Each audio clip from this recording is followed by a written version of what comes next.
अश्विनी तुम्हा सगळ्यांचं अगदी मनापासून स्वागत करते अश्विनीज डायरीमध्ये। तर आज ना 10 वाजत आले, वार आहे गुरुवार आणि नवन्न नसल्यामुळे जी कामं आहेत ना ती माझी फार लवकर आवरत आहेत। सगळं झालंय माझं सध्या। मला बाहेर निघायचं होतं आणि हा किराणा 2 दिवस झाले आणून ठेवलाय, तो इथेच राहिलाय। कुठल्याही गोष्टी आहेत ना लगेचच्या लगेच आवरून ठेवल्या तर ठीक आहे, नाहीतर ते 2-3 दिवस तशाच पडून राहतात। तरी ज्या दिवशी किराणा आणला ना त्याच दिवशी हे बोलले होते की हे भरून ठेव। मी हो बोलली, पण ते राहिलं तसं। तर आज हे कुठल्याही परिस्थितीत आवरून ठेवायचंय, त्यासाठी हे जुनं जे आहे ते मी बाहेर काढले आणि मी ज्यात सामान ठेवते ना माझं किराणा वगैरे, तर ते मी ह्या टिपामध्ये ठेवत असते। तर तो मी धुवून ठेवलाय आणि बाहेर तर तो टीप मी व्यवस्थित असा धुवून क्लीन करून ठेवलाय, कारण मी दर महिन्याचा किराणा जेवढाही आणते तो त्या टीप मध्ये भरून ठेवत असते। तर मी काय करते, त्यात भरायच्या आधी एकदा त्याला स्वच्छ असं धुवून काढते। महिन्याचा जो किराणा आणते जेवढा लागेल तेवढा वरती ठेवते, जो एक्स्ट्राचा आहे तो त्यात पॅक करून पुन्हा ठेवून देत असते। त्यामुळे ते दर महिन्याला धुणं गरजेचं आहे, नाहीतर ते फार खराब होतं आणि वास यायला लागतो, कारण त्यात बऱ्याचशा गोष्टी असतात। त्यामुळे ते धुतलेले केव्हाही बेस्ट। तर ते करायचंय। त्याचबरोबर आजही नवन्य येते की नाही काय माहिती, तर रात्रीच तिला म्हणलं की आज ये बाबांसोबत म्हणून। काय करते काय माहिती। ती जर घरी नसेल ना तर दिवस जात नाही, आणि ती घरी असेल तर दिवस पुरत नाही, असं होतंय माझं काहीसं। तर ते हे आवरायचंय, टीप धुवून ठेवला, पण त्याआधी म्हटलं की ना बाहेर जाऊन येऊयात, कारण आज 2 तारीख आहे आणि मी अजूनही कॅलेंडर आणलं नाहीये। म्हटलं मग एक कॅलेंडरही घेऊन यावं, आणि घरात ना पेन नाहीये, म्हणजे एक पेन आहे त्याच्यात अगदी एवढीशी अशी इंक राहिली।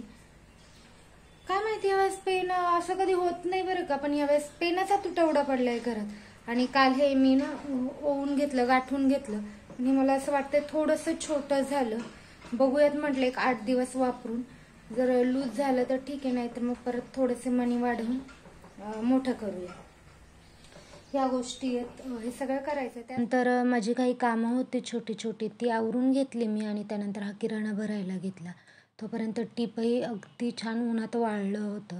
मग ते आत ओलं वगैरे राहायला नको, नाहीतर त्याने मग ज्या काही गोष्टी आपण त्यात ठेवणार आहे त्या खराब होतील। यासाठी मी अगदी 1-1.5 तास ना त्याला छान कडक उन्हात वाळवते। अगदी कडक ऊन नाही येत माझ्या गॅलरीत, तर माझ्या जे गॅलरी आहे त्याचं जे तोंड आहे गॅलऱ्यांचं ते पूर्वेला आहे, तर सकाळचं छान असं ऊन येतं 11पर्यंतचं, 11-12 पर्यंतचं। त्यानंतर ऊन नसतं गॅलरीत, त्यामुळे मग मी सकाळीच टीप घासली होती आणि छान अशी उन्हात वाळायला ठेवली होती। ते वाळून झाल्यानंतर मी किराणा भरून घेत होते। ज्या आधीच्या गोष्टी आहेत त्या मी साईडला काढून ठेवल्या होत्या, म्हणजे त्या पहिल्या वापरल्या जातात, आणि ज्या आत्ता नवीन आणल्या आहेत आणि ज्या लगेचच मला लागणार नाही आहेत त्या मी खाली ठेवून देत होते।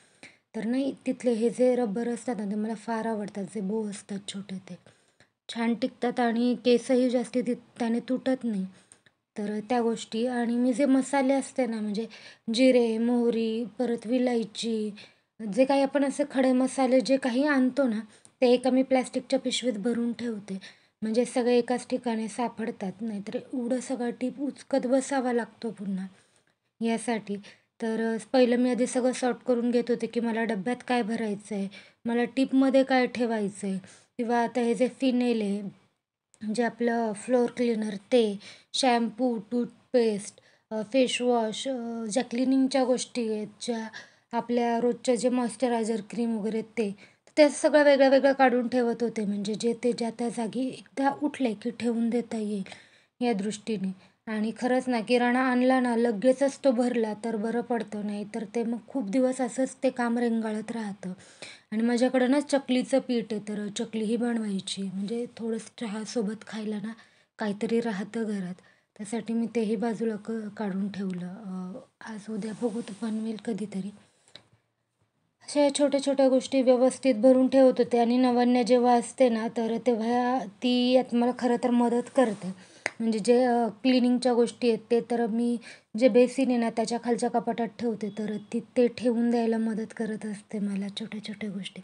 तर तिची आठवणही येत होती। आणि मी हा जो टीप आहे ना किराण्याचा, तो जिथे गॅसची टाकी आतून आहे ना जी लावलेली असते तिथे आत कप्प्यात ठेवून देते, म्हणजे लागणाऱ्या गोष्टी तिथूनच घेता येतात. तर इथला किराणा तर भरून झालाय, पण इथे थोडेसे तांदूळ साचलेत. हा पसारा ना असा होतो किराणा भरताना. हे शेंगदाणे भाजून ठेवायचेत आणि या सगळ्या पिशव्या ज्या रिकाम्या करून होतात, त्यानंतर इथे काही गोष्टी आहेत त्या नीट ठेवून द्यायच्या.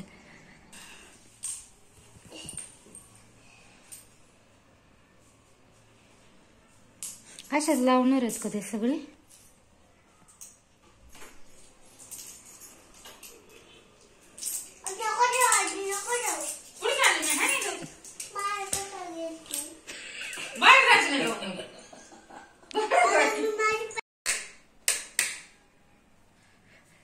हो, तर नवन्या आली होती आजीबाबांसोबत. तर हो, नवन्या आली होती आणि गेलीही लगेच.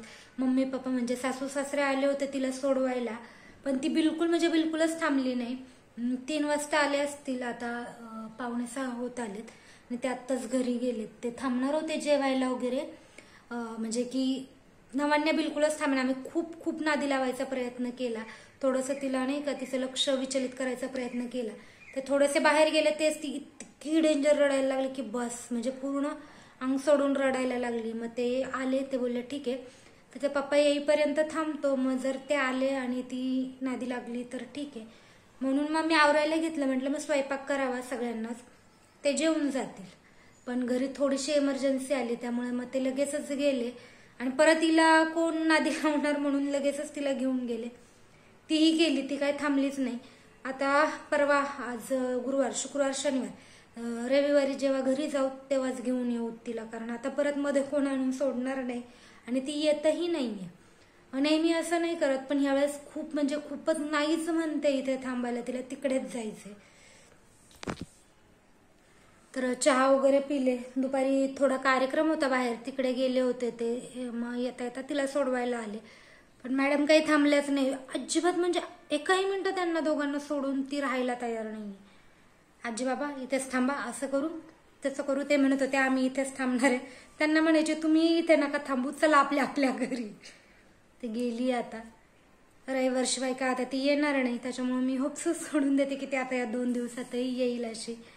मग म्हटलं होतं की पावभाजी किंवा काहीतरी बनवावं जेवायला, पण आता ते गेलेत. तर मग पनीर आहे कालच्या पिझ्झाला जे पनीर आणलं होतं ना, तर त्याची पनीर चिल्ली आणि वरण भात लावून द्यावा. कारण परवाच हे मला बोलले होते, परवा नाही, मला वाटतं 31 तारखेला बोलले होते की पनीर चिल्ली करशील म्हणून. तर पनीर पण आहे घरात आणि दोघांना पुरेसं होईल तेवढं, आणि थोडासा वरण भात, एकदम व्यवस्थित जेवण होईल. आता छानसा पावभाजीचा प्लॅन केला होता मी, पण आता दोघंच खायला म्हटलं पावभाजी नको. कारण पावभाजी ना अगदी एवढीशी होतच नाही माझ्याकडनं, ती जरा जास्तीच होते. त्यामुळे मग पनीर चिल्ली, पनीरही तसं खराब होईल नाही तर जास्ती दिवस राहिलं तर. आणि वरण भात, मला वरण भात खायची खूप इच्छा होती दुपारपासून, कारण ना मी यावेळेस ना डीमार्टमधून ते सांडगी मिरची ना ती घेऊन आली. मला तो वरण भात आणि ती सांडगी मिरची खायची इच्छा होती. तर मी सकाळीच ठरवलं होतं की आज संध्याकाळी हे बनवेल, पण मग मम्मी पप्पा वगैरे आले होते तर म्हटलं मग ठीक आहे पावभाजी बनवूया. आता ते नाही येत, तर पुन्हा प्लॅन जो सकाळचा होता तोच केलाय. आणि माझ्या हाताचे ना खूप असे साल निघत आहेत, खूप म्हणजे काय झालंय काय समजतच नाहीये. आता हे असे साल निघत आहेत सगळं हाताचे.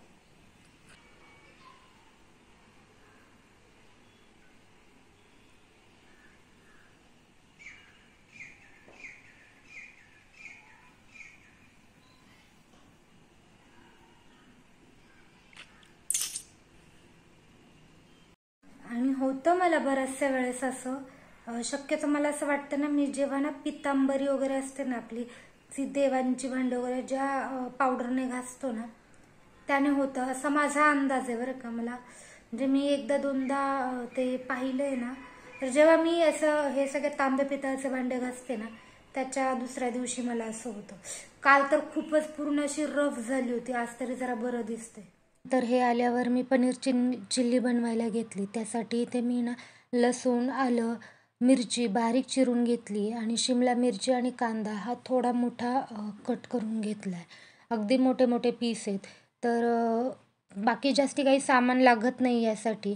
तर इथे मी 2 ते 3 चमचे ना कॉर्नफ्लॉवर घेतले आणि यात 2 ते 3 चमचे मैदा देखील घेतलेला आहे आणि याच्यात थोडीशी लाल तिखट टाकणार आहे, त्यानंतर थोडंसं मीठ टाकणार आहे आणि थोडंसं पाणी टाकून ना हे एक पेस्ट बनवून घेऊयात आपण, जशी आपण भज्याला वगैरे बनवतो ना तशी. कारण मग त्यात पनीर डिप करून आपल्याला तळून घ्यायचे छान असे. तर मी आधी ना 1-1, 2-2 पनीर तळायला टाकत होते कढईत. तेल छान तापवून घेतलं. पण नंतर मी काय केलं, सगळे पनीर त्या पिठात मिक्स केले आणि मग 1-1 चमच्याने तळायला त्यात टाकलं. तर हे छान असं ना क्रिस्पी होईल ना वरची लेअर इतपत त्याला छान असं तळून घ्यायचं आहे. त्यानंतर आपण बाकीची प्रोसेस करायला घेणार आहे. याच्यातलं जे जास्तीचं तेल आहे ते मी काढून घेतलं आणि थोडंसं तेल कढईत ठेवलं. त्यात मी आलं, लसूण आणि मिरची टाकली. थोडंसं त्याला छान असं परतू दिलं. हे सगळी प्रोसेस ना आपल्याला एकदम फुल गॅसवर करायची, म्हणजे याला छान असा स्मोकी फ्लेवर येतो. आणि त्यानंतर लगेचच याच्यात मी कांदा आणि शिमला मिरची घालून घेतली. तुम्ही इथं कांद्याची पातही थोडीफार वापरू शकता. माझ्याकडे नव्हती म्हणून मी ती घातलेली नाही आहे.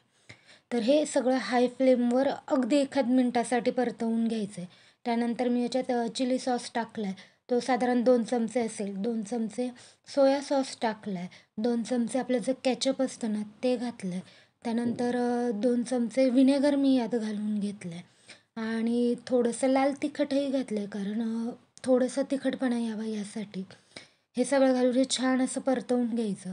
अगदी 10 ते 20 सेकंद याला छान असं परतवून घ्यायचं. त्याच्यानंतर याच्यात कॉर्नफ्लॉवर आणि पाण्याची अशी स्लरी करायची आणि ती यात घालून घ्यायची आणि जेव्हा आपण ही स्लरी यात घालू ना, हे खूप घट्ट व्हायला सुरुवात होते. हे फक्त छान असं मिक्स करायचं आणि लगेचच आपण जे पनीर जे तळून घेतलेत ना, ते यात घालून व्यवस्थित असे मिक्स करून घ्यायचे आणि आपली जी पनीर चिल्ली ना, ती खाण्यासाठी अगदी रेडी होते. वरतून याच्यात तुम्ही तीळ आणि कांद्याची जी पात आहे ती बारीक चिरून घालू शकता गार्निशिंगसाठी. खूप मस्त लागते, अगदी रेस्टॉरंट स्टाईल होते. तर तुम्ही देखील नक्की ट्राय करून पहा. आम्हाला संध्याकाळी ना रोज असं काही ना काहीतरी वेगळं हवं असतं. त्यामुळे मी त्या रेसिपी तुमच्यासोबतही शेअर करते आणि तुम्हीही नक्की ट्राय करून पहा. यांनाही फार आवडतात अशा गोष्टी आणि घरी बनवलेल्या असतील तर ते अजूनच खुश असतात. चला तर मीही आता हे खाऊन घेते आणि आजचा हा जो व्लॉग आहे तो इथेच थांबवते. आपण भेटूयात अशाच एका नवीन व्हिडिओसोबत. तोपर्यंत आनंदी राहात, खुश राहात आणि स्वतःची खूप सारी काळजी घ्यात.